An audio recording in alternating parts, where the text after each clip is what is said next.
People are just as much a part of the landscape as anything else. You take the people out of the country, you're missing a major component.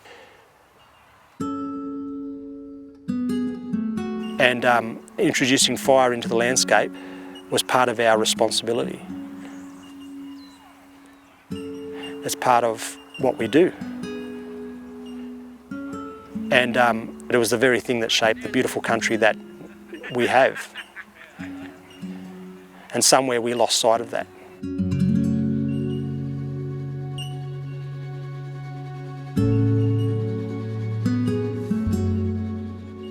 Well, fire is very important for our mob. It gives us many, many things. It rejuvenates the bush. There's lots of our plants that don't germinate unless they have fire, but they're not a real hot fire. We do cool burns through country where we don't burn the canopy of the trees, we don't burn the trunks of the trees. Birds, animals, lizards can move out of the way of fire. We knew how to care as country and look after it and burn. We used it for hunting, cooking, warmth. So fire has so many different levels of meaning for our people. Our word for fire is Guyang, and Guyang for Darug and Aboriginal people across Australia, it's part of our land management. It heals my spirit, it cleanses my spirit, and it's an integral part of who we are.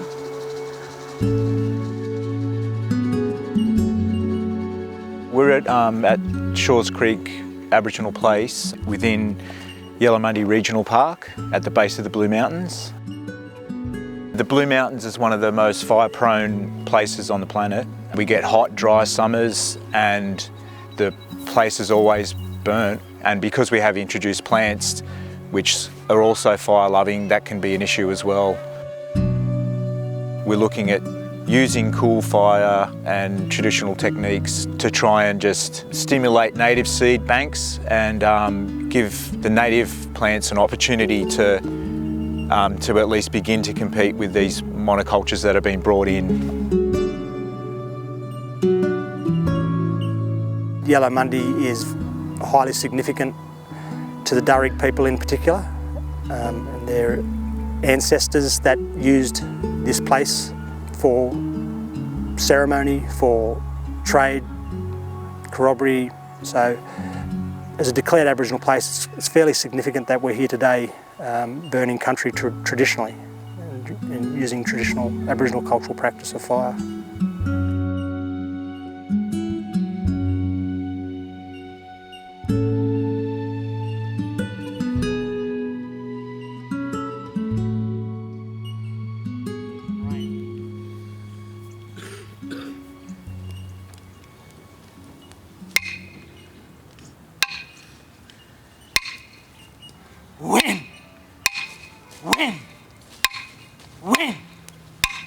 Win, nana go, Ngurra, nana go, win, nana go, Maranda, nana go,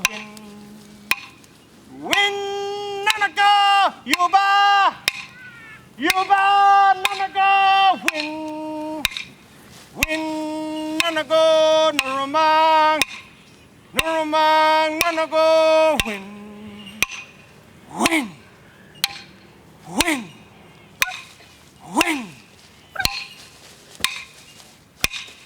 Oh! Within our worldly world, we also have troubles and worries. This is a chance to go through the smoke and let those troubles and worries go. We ask Mother for protection, the Sky Father Biami. This is between you, Mother Earth, the old people. Don't worry about you doing it wrong.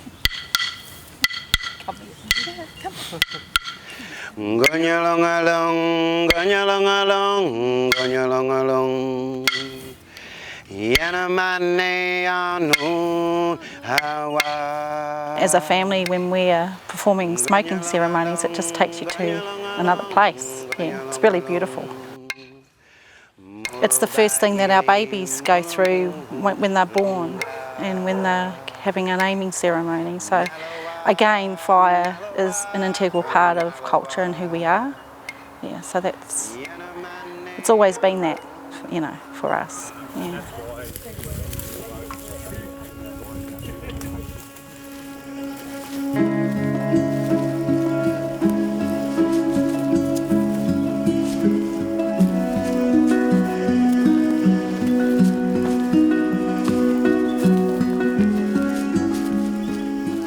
I would have loved to have seen the country 200 odd years ago as compared to what it is now. Of course we don't have a time machine to do that, but I can only look at what's around me now. I mean, I'm sitting in the middle of what has been a slashed patch of African lovegrass and a plethora of other weeds that dominate the landscape now that certainly weren't here 200 years ago.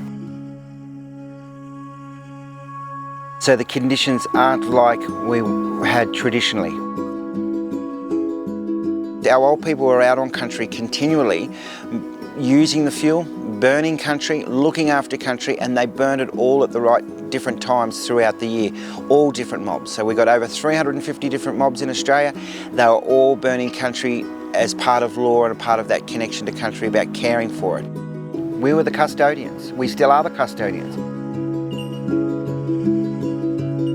It's our cultural responsibility to do that. And I've sat in forums and workshops where the notion of Aboriginal people being on country burning, it was almost like it was, you know, we did the wrong thing to put cultural fire, like to burn the country, like as if we didn't know what we were doing.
We have a connection, Darug people.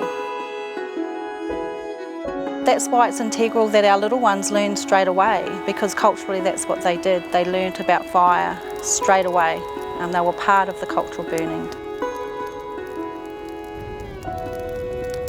We have the knowledge that's been passed down, and it's our responsibility to burn and look after country, because that's how a community comes together. Whether it's in this country or another country, it's really important that we are looking after one another and sharing in that spirit.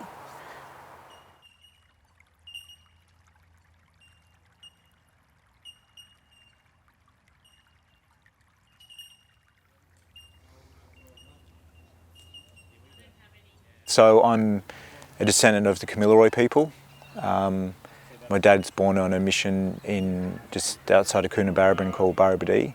His youth and growing up, he was always ashamed because he was Aboriginal, like this is in 1933.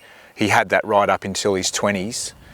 And I feel as though in Australia there's still some underlying racism, and I know it's misunderstanding and fear, but it's still there, and I feel it's using these programs to show the beauty of this old culture and living culture, and the fact that like all Australians can feel privileged and, you know, participate. I mean, we all teach our kids how to swim because, like, we live on an island.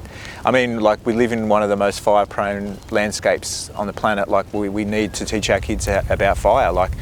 And it's important because we're coming together as people on country and trying to heal it whilst healing ourselves, I believe, you know. Yeah.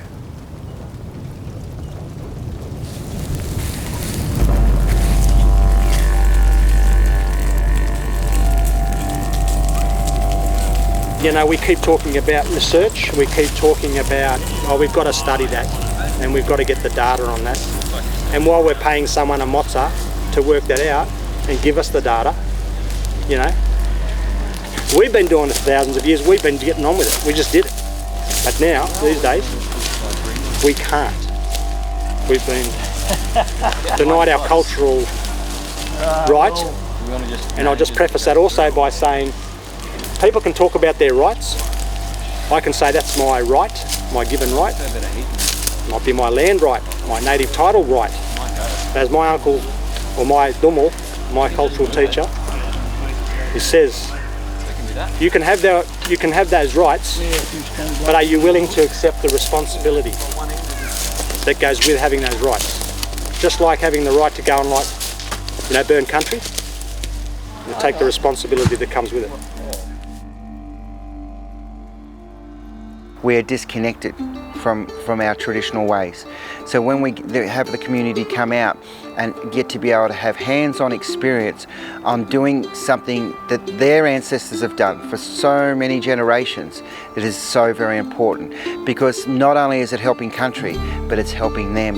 It's instilling an empowerment and a self-determination of their own responsibilities, that they don't have to be paid for every little thing they do, and that they can volunteer for country and get a sense of responsibility and respect, and I suppose be uplifted, and because they're walking in those footsteps of their ancestors.